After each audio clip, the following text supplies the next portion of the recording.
তুমি কে, আমি কে?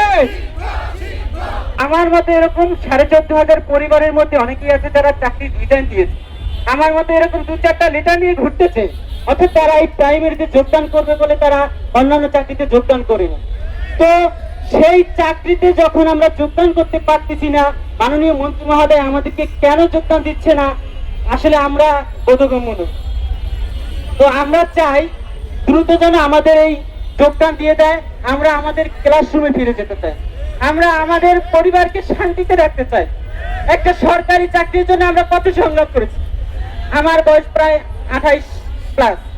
আমি এই 28 বছর বয়সে অনেক সংগ্রাম করে মানুষের বাড়িতে ধান কেটে, তারপর মানুষের বাড়িতে কাজ করে লজিং থেকে এত দূর আসতে পেরেছি, যেটা আসলে অন্যান্য মানুষ পারবে কিনা আমি জানি না।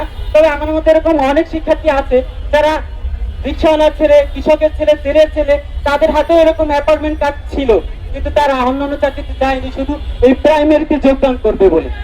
তো আমরা মাননীয় প্রধানমন্ত্রী এবং শিক্ষামন্ত্রীর কাছে বিনীত অনুরোধ জানাচ্ছি, আপনি আর কালক্ষেপণ না করে আমাদের নিয়োগপত্রটা দ্রুত দিয়ে দিন। এবং আমরা এই রাজপথে নামতে চাই না, আমরা একটা মহান পেশার মানুষ, আমরা জাতির শ্রেষ্ঠ কারিগর, আমরা এই দেশটাকে করতে চাই।